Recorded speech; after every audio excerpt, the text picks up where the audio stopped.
जैसा कि हम लोगों ने पिछली क्लास में देखा था कि प्रकाश क्या है, प्रकाश का स्रोत, प्रकाश का प्रॉपर्टीज और प्रकाश के गुण, ये सब चीज़ें देखे थे। अब देखिए प्रकाश स्रोत क्या होता है, तो ध्यान से देखिए। इसमें प्रकाश स्रोत मुख्य रूप से दो प्रकार के होते हैं। एक वह स्रोत होता है जो खुद उत्पन्न करता है, और दूसरा वह होता है जो उस स्रोत से उत्पन्न किए हुए प्रकाश को लेकर फिर दूसरे को भेजता है। जैसे कि प्रकाश स्रोत जो होता है वह दो प्रकार का होता है, एक दीप्त प्रकाश स्रोत और एक अदीप्त प्रकाश स्रोत।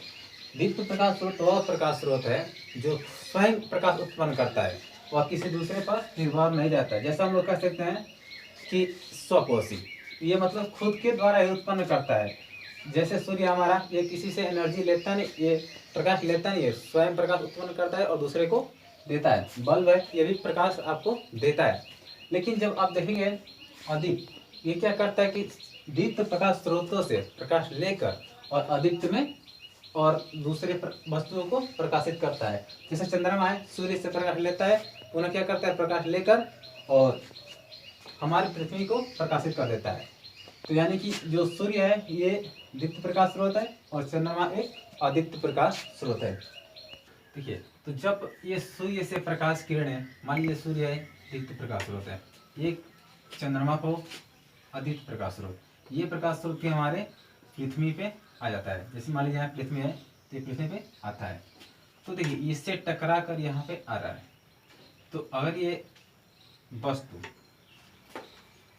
अपारदर्शी है तो टकरा कर यह वापस लौट जाती है, तो इस क्रिया को हम लोग प्रकाश का परावर्तन कहते हैं। लेकिन जो चंद्रमा है ये एक पारदर्शी है, इसलिए प्रकाश टकरा कर हमारी पृथ्वी पर आती है।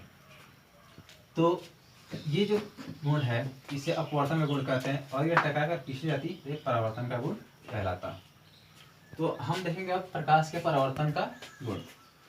ये कक्षा 10 और 12 के लिए मोस्ट इम्पोर्टेंट टॉपिक है, प्रकाश का परावर्तन, रिफ्लेक्शन ऑफ लाइट। इसमें ध्यान देखिए, जब कोई भी किरण किसी प्रकाश स्रोत से, जैसे मान लीजिए कि यहाँ पे प्रकाश स्रोत कोई है, ये कोई प्रकाश स्रोत है, इस प्रकाश स्रोत से कोई किरण आकर जब किसी चिकने सतह पर टकराती है और टकरा कर पुनः उसी माध्यम में लौट जाती है, तो इस क्रिया को हम लोग प्रकाश का परावर्तन कहते हैं। तो इसमें यही होता है इसका गुण कि जितने अंश पे अगर कोई वस्तु 90 डिग्री पे आपके पास आ रही है तो 90 डिग्री पे पुनः वापस वो चली जाएगी, या 45 डिग्री पे आ रही है 45 डिग्री पे वापस चली जाएगी।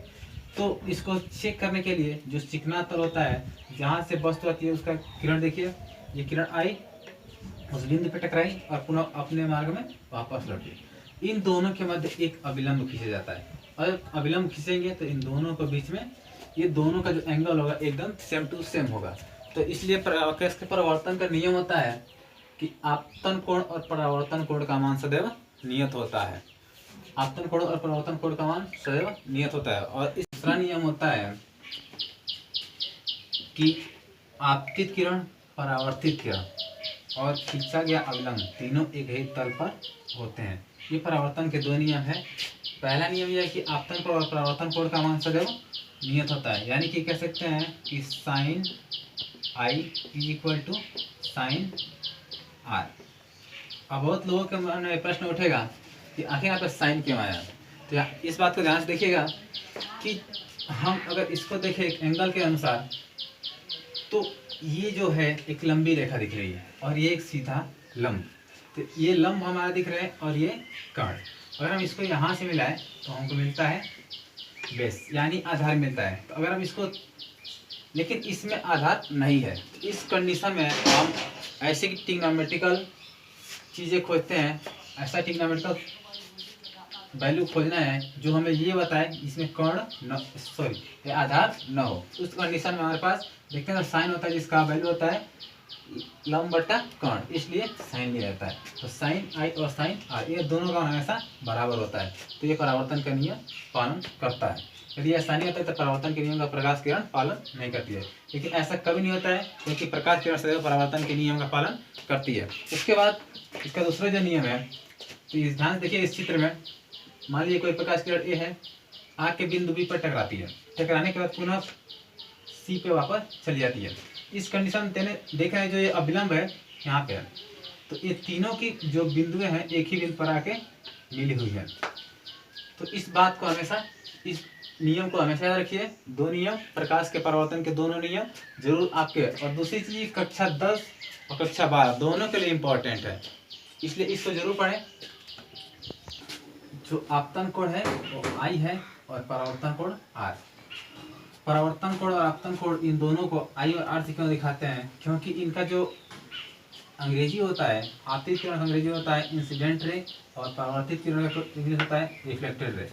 तो इसीलिए आपतन कोण और परावर्तन कोण का जो होता है इंसिडेंट एंगल और रिफ्लेक्टेड एंगल।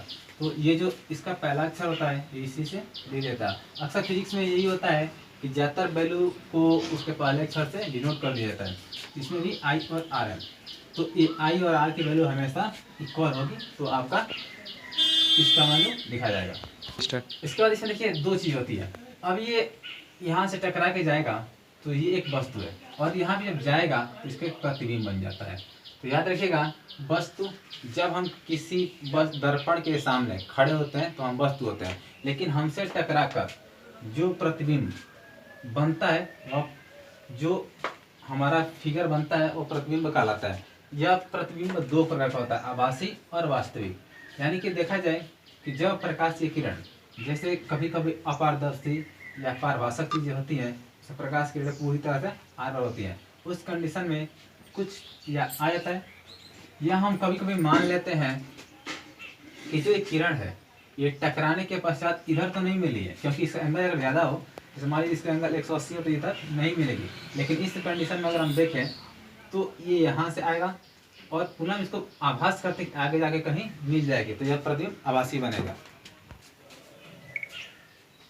अगली वीडियो में मैं आप लोगों को बताऊंगा दर्पण और लेंस के बारे में, कि ये प्रकाश का परावर्तन फॉलो करता है तो प्रतिबिंब कैसे बनता है और कहाँ से बनता है, किस स्थिति में वस्तु रहेगा तो प्रतिबिंब कहाँ बनेगा। तो अगली वीडियो में बने रहने के लिए हमारे पेज को लाइक कीजिए।